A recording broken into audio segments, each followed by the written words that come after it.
নমস্কার বন্ধুরা, বানির হেসেলের রকমারি রান্না নিয়ে আমি চলে এসেছি। আমার চ্যানেলে আপনাদের সবাইকে স্বাগত জানাই। আজকে চলে এসেছি দারুণ স্বাদের সুজির একটা স্ন্যাক্স রেসিপি নিয়ে। এটা বাচ্চা বুড়ো সকলেরই খুব পছন্দ হবে। এছাড়া বিকেলে জল খাবারে বা চায়ের সাথে এটা বানানো যেতে পারে। চলুন তবে রেসিপিটা শুরু করা যাক। এই সুজি স্ন্যাক্সটা তৈরি করার জন্য প্রথমেই একটা ডো তৈরি করে নিতে হবে। তার জন্য গ্যাসের উপর একটা কড়াই বসিয়ে দিয়েছি। এখন এর মধ্যে দেব মেজারিং কাপের 2 কাপ জল। দিচ্ছি স্বাদ অনুযায়ী নুন। তবে যে কোনো মিষ্টি জিনিস তৈরির ক্ষেত্রে নুনটা দিলে স্বাদটা ব্যালেন্স হয়, তাই আমি এর মধ্যে সামান্য একটু নুন দিয়ে দিলাম। এরপর এর মধ্যে দেব 1 টিস্পুন মৌরি। আমি মৌরিটাকে ঠিক এইভাবে একটু ঘষে নিয়ে এর মধ্যে দিয়ে দিচ্ছি। আর এই মৌরিটা দেওয়ার কারণে স্ন্যাক্সগুলি খেতে আরও অসাধারণ লাগবে। আর এই সময় গ্যাসের ফ্লেমটাকে একদম হাইতে দিয়ে জলটাকে ভালো করে ফুটিয়ে নিতে হবে।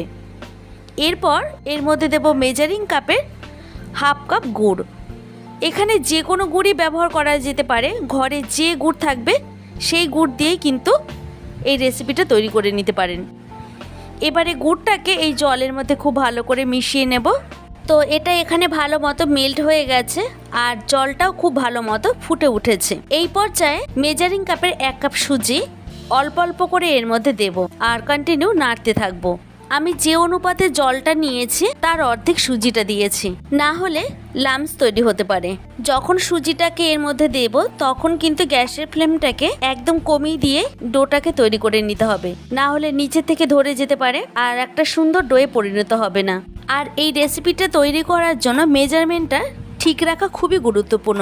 সুজির এই খাস্তা বিস্কিটগুলি তৈরি করার জন্য আমি এখানে যে উপকরণগুলি ব্যবহার করেছি এর প্রত্যেকটা কিন্তু এর মধ্যে দিতে হবে, তবেই কিন্তু প্রপার খেতে ভালো লাগবে।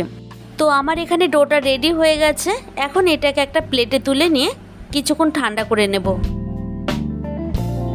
এরপর 2 হাতে তালুতে ঠিক এইভাবে তেলটা মাখিয়ে নেব, যাতে বিস্কিটগুলি তৈরি করতে সুবিধা হয়।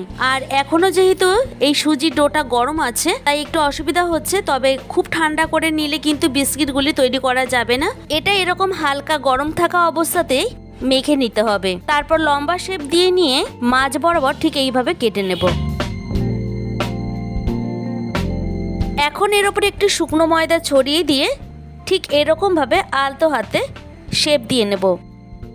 তারপর একটা ছুরির সাহায্যে ঠিক এই রকমভাবে ছোট ছোট পিস করে কেটে নিচ্ছি। আর এগুলি একটু মোটা করে কেটে নিতে হবে, যেহেতু এগুলি সুজি স্ন্যাক্স। তো আমি এখানে সমস্ত ডোটা থেকে পিস পিস করে অংশ কেটে নিয়েছি। এবার এগুলিকে এক এক করে বেলে নেব, ঠিক যেরকমভাবে রুটি বা পরোটার ক্ষেত্রে আমরা বেলে নিই একটা রোলিং পিন দিয়ে, সেই রকমই বেলে নিচ্ছে। তবে একটা জিনিস খেয়াল রাখতে হবে, এটা যেন রুটি বা পরোটার মতো পাতলা না হয়। এখন একটা ছুরির সাহায্যে 2 সাইডের অংশটাকে কেটে বাদ দিয়ে দেব। তারপর মাঝ বরাবর এরকমভাবে কেটে নেব। আমি হাত দিয়ে শেপ দিয়ে নিচ্ছি। তো এটা হয়ে গেছে। একই রকম প্রসেসে আমি আর একটা করে দেখাচ্ছি, তবে এবারে একটু সামান্য তেল অ্যাড করছি। এবারে কিচেন স্ল্যাপের ওপর তেলটাকে দিয়ে তারপর এটাকে বেলে নেব। আমি যতবার ছুরি দিয়ে কাটছি ততবার একটু তেল মাখিয়ে নিচ্ছি, তাতে কিন্তু কাটতে সুবিধা হয়, এছাড়া আর কিছু না। এখানে আমি স্কোয়ার শেপে কেটে নিচ্ছি, তবে যে যার পছন্দ অনুযায়ী শেপটা দিয়ে নেবেন। আমি এখানে গুড় ব্যবহার করেছি, তবে গুড়টা পছন্দ না হলে এই জায়গায় চিনিটাও কিন্তু দেওয়া যেতে পারে। তো আমি এখানে সমস্ত বিস্কিটগুলি তৈরি করে নিয়েছি। এখন এগুলিকে ভেজে নেব। এবার একটা কড়াই বসিয়ে দিয়েছি গ্যাসের ওপর।